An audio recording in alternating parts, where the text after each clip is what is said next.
El Señor esté con ustedes. Lectura del Santo Evangelio según San Marcos. En aquel tiempo Jesús partió hacia la región de Tiro y Sidón. Entró en una casa y no quiso que nadie lo supiera, pero no pudo permanecer oculto. Enseguida, una mujer cuya hija estaba poseída por un espíritu impuro oyó hablar de él y fue a postrarse a sus pies. Esta mujer, que era pagana y de origen sirio-fenicio, le pidió que expulsara de su hija al demonio. Él le respondió: «Deja antes que se sacien los hijos.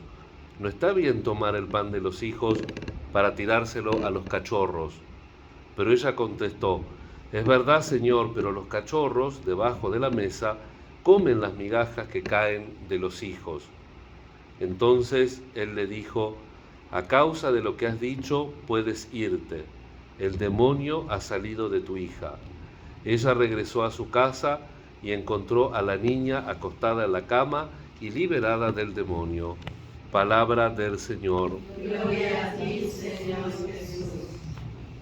Hermanas, en este día en que queremos rezar especialmente por todas las vocaciones en la Iglesia, especialmente por ustedes, por su instituto, su congregación, pedir las vocaciones que tanto necesitamos, ser ante el mundo testigos, tenemos que ser testigos ante el mundo, dice la oración colecta para las vocaciones religiosas.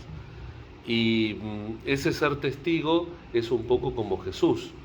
Jesús revela al Padre, dice Dei Verbum número 4, revela al Padre con todo, dice, con sus gestos, con sus palabras y especialmente con su muerte y resurrección.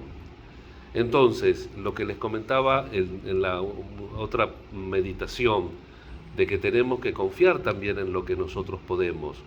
Y cuando Jesús está durmiendo en la barca y lo van a despertar, lo primero que Jesús dice, ¿con qué palabra lo despiertan?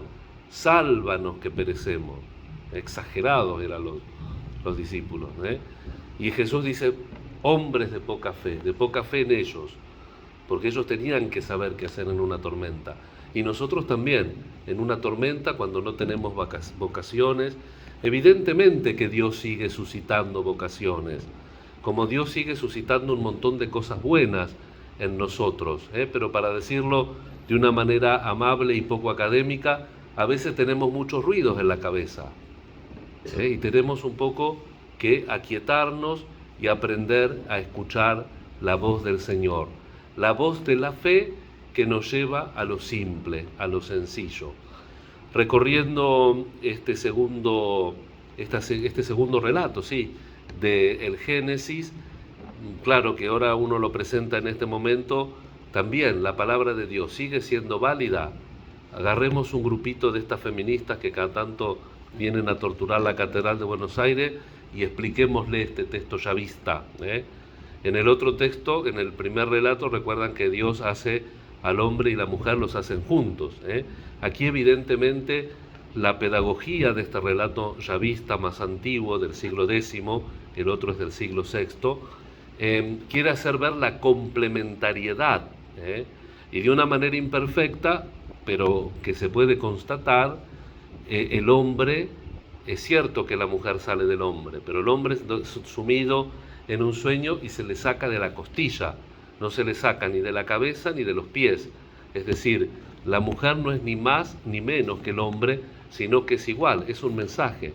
Y por eso no es lo mismo la mujer en el ambiente judío, donde en la casa manda la mujer, que en el ambiente, por ejemplo, musulmán. Por eso digo, el dato de revelación, ahora pretender que este pasaje ya no cuenta más, sí que cuenta, porque nos llama a ver la complementariedad de la creación. Y si nos detenemos en el lenguaje, esa complementariedad se ve todavía más, porque dice en hebreo que los creó Ish y Shah, sin la misma palabra, masculino y femenino con la misma raíz, la misma palabra. Podríamos traducir, los creó varón y varona. Es decir, la palabra de Dios desde el comienzo espera una complementariedad. Pero ya dijimos el otro día que hubo pecado original, dijimos que hay libertad y que a veces eso cuesta, pero desde el ser humano tiene que trabajar en la revelación de la palabra de Dios. ¿Se acuerdan la carta de Filemón, de San Pablo? Filemón era un esclavo y San Pablo no hace una manifestación para liberar a los esclavos, pero aplicando constantemente en las comunidades cristianas la doctrina de Pablo, se supera, tarde, pero se supera en el siglo XIX la esclavitud. Se supera esa esclavitud, pero ahora hay otras esclavitudes, la trata de blancas, un montón de otras esclavitudes de dependencias necesarias que hacen que los hombres y las mujeres de nuestro tiempo también pierdan su dignidad y su vocación precisamente a ser signos de Dios ante el mundo. Y en el Evangelio vemos cómo tiene que proceder toda vocación. Toda vocación tiene que proceder, hermanas, de una fe segura en el Señor. Esta sirio-fenicia tenía una gran fe, tenía una gran confianza en Jesús y no se deja amedrentar, ni que primero se esconda Jesús, ni después lo que le dice Jesús. Acordémonos que en el lenguaje común de la época de Jesús, acá traduce cachorro, los perritos, una cosa es un animal recién nacido y otra cosa es un animal chiquito, literalmente dice perritos. Lo que pasa que parecería que al que traduce perrito le suena muy fuerte, ¿no? Entonces, pero bueno, en la época de Jesús los perritos eran los paganos. Entonces dice Jesús, primero vengo para los hijos, primero vengo para el pueblo de Israel, pero ya acá está el universalismo. Esto sería para una homilía. El tema teológico es particularismo, Dios solamente es para el pueblo de Israel, y universalismo, Dios es para todos. Y ya lo dice Isaías, y vendrán de oriente y de occidente y se sentarán a la mesa de Abraham, de Isaac y de Jacob, y ya lo dice Jesús, desde Jerusalén hasta los confines de la tierra. La fe, los dones de Dios son para todos. Y entonces esta mujer le dice, sí Señor, pero los perritos también comen de la miga que caen de la mesa de los hijos. Otra traducción dice, qué grande es tu fe, vete que el demonio ya abandonó a tu hija. La fe, confiamos en el Señor, confiamos en tu palabra, dicen los apóstoles, echaré las redes y sacan las redes cargadas. No es tan difícil, no es tan fácil, quiero decir, el problema vocacional.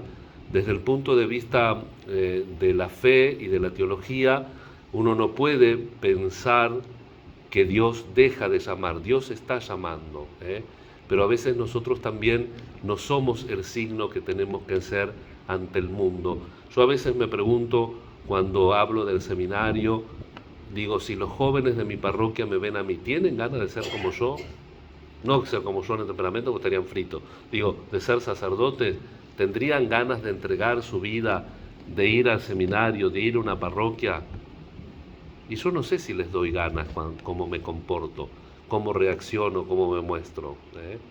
Evidentemente que la vocación no tiene que ser la fotocopia de alguien, ni siquiera de un santo, porque siempre tiene que ser una respuesta personal para que sea una respuesta válida y efectiva. Vamos a pedir al Señor una fe muy grande, como la fe de la Siria Fenicia, para que el Señor se sorprenda de nuestra fe y nos siga ayudando a seguir adelante, poniendo nuestro granito en la diseminar, quiero decir, pero no me sale en el verbo, diseminación del reino. Tenemos que el reino expandirlo. ¿Y cómo? Como una semilla, porque no, como dice Pablo, uno siembra, el otro cosecha, pero ininterrumpidamente tenemos que hacer ese gesto misionero y ser ese signo ante el mundo. Nos encomendamos a la Virgen, nos encomendamos a San José, a nuestros santos protectores y le pedimos la gracia de muchas y buenas vocaciones para su iglesia. Que así sea.